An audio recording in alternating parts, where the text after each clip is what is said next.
हमारे न चाहने पर भी हमारे साथ है और सुख चाहने पर भी हमसे दूर हो जाता है। आखिर क्यों? आखिर कौन सा कारण है, वो कौन सा नियम है जो यहां काम कर रहा है और हमें समझ में नहीं आ रहा। जिसको देखो वो दुखी, जिसको देखो वो रो रहा है, जिसको देखो वो शिकायत कर रहा है, जिसको देखो वो कंप्लेन कर रहा है। लगभग सब शिकायत ही कर रहे हैं, हाय हमारे साथ ये हो गया, हाय हमारा ये हो गया, हाय हमारा वो हो गया।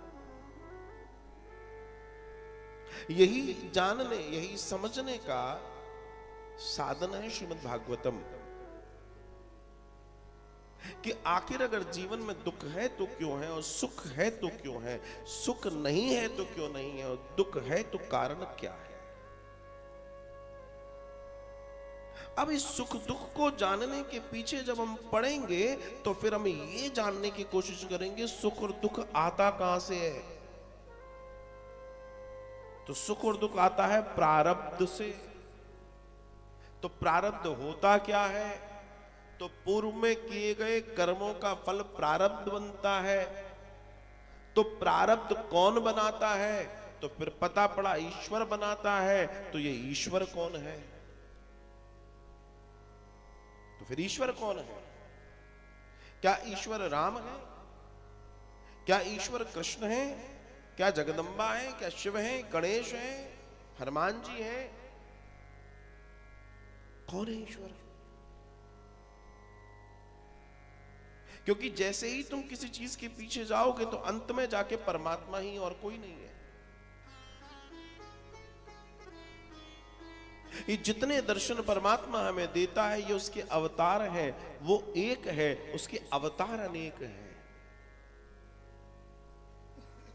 तो हम उसको जानने बैठे हैं जो परम ईश्वर है, जिसको हम परमेश्वर कहते हैं, जिसके कारण सारी चीजें हैं, जिसके कारण सब घटता है, जिसके कारण सब होता है, जो सब पैदा करता है और जब सब अपने आप में समा लेता है। हम उसे जानने बैठे हैं, हमें उसे जानना है। तो जो उसे जानना चाहता है उसके लिए भागवतम है। जो उसे जानना चाहता है उसके लिए भागवत है। और जिसने उसे जान लिया उसके बाद समस्या समाप्त।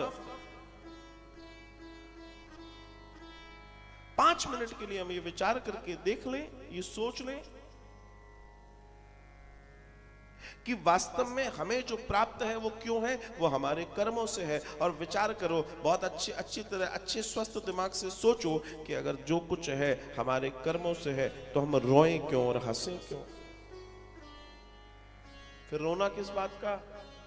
जो प्राप्त है वो हमारे द्वारा है। अच्छा है तो फिर ज्यादा उचकने की जरूरत नहीं है, वो भी हमारा ही है। और बुरा है तो रोने की इतनी जरूरत नहीं है, हमारे द्वारा ही है।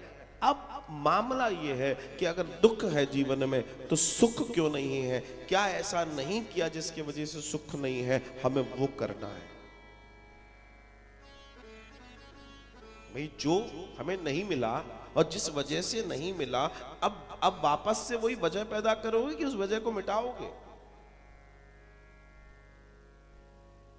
अब हम वो कर्म करें जिसके वजह से हमारे दुख के कारण जो चीजें बनी हैं वो न करें हम। और ध्यान रखना, दुख और सुख जीवन का पर्याय है, आएगा, जीवन के साथ रहेगा। लेकिन हमें इसका भान न हो, उसके लिए हमें सत्य को जानना पड़ेगा। और वो सत्य ही ईश्वर है। जिस दिन हमें ये सत्य का अनुभव हो गया उस दिन फिर हमें कोई समस्या नहीं है, कोई समस्या नहीं रहेगी, कोई भी समस्या नहीं रहेगी। जब तक हम सत्य से परे हैं तब तक ही समस्याएं हैं, और कोई समस्या नहीं है। रात में निकले और दरवाजे के बाहर हवा चल रही है और ऐसे ऐसे सांप लहरा रहा है ऊपर से लटका हुआ, और उसके बाहर ही जो है पानी का मटका रखा है, और प्यास बहुत तेज है, लेकिन सांप को देखकर प्यास सब गायब। इतने में बिजली चमकी और पता पड़ा ये सांप नहीं, ये तो रस्सी लटक रही है। तो क्या हुआ, फिर हम आगे बढ़े, पानी वानी पिया और सो गए। लेकिन अगर बिजली न चमकती, प्रकाश न आता, तो वो सांप सुबह तक लटकता जब तक प्रकाश वापस न आता और हम प्यासे ही रह जाते। ज्ञान वही प्रकाश है जो अंधकार में आपको आगे बढ़ने का मौका देता है, समझने का मौका देता है। कई बार हम ज्ञान के पास रहकर भी ज्ञान को नहीं ले पाते। कई बार हम सोचते हैं हाँ ठीक है, अब जो हो गया तो ठीक है, अब ऐसा ही है, वैसा ही है तो वैसा ही रहेगा। लेकिन भगवान वेदव्यास जी ने हम पर कृपा करके श्रीमद् भागवत दी कि तुम अपने कलयुग में भी अपने जीवन को श्रेष्ठ कर सकते हो अगर तुम इसे जान लो तो। और अगर ये जान लिया तो फिर कुछ बचना ही नहीं है, फिर क्या बचेगा। ईश्वर को पाने के दो मार्गों की चर्चा है, एक भक्ति मार्ग, एक ज्ञान मार्ग। बाकी अन्य जिसके मार्गों, लेकिन दो मूल मार्ग हैं, एक भक्ति मार्ग, एक ज्ञान मार्ग। ज्ञान मार्ग में आपको बहुत सारे ज्ञान की जरूरत है, बहुत सारी स्टडी की जरूरत है, बहुत सारी पढ़ाई की जरूरत है, बहुत सारी जानकारियों की जरूरत है। ये भी पढ़ो, ये भी सुनो, ये भी जानो, ये भी करो, ये इतना इतना इतना करते चले जाओ, जितना करोगे उतना कम होगा।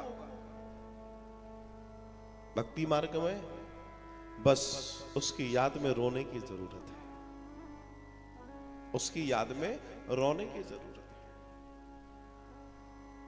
उसके लिए उसके प्रति प्रेम जागृत करने की जरूरत है। और वृंदावन का तो दर्शन है, संत जन कहते हैं कि वृंदावन में बस पड़े भर रहो, वृंदावन में बस पड़े भर रहो, कल्याण हो जाएगा, उद्धार हो जाएगा।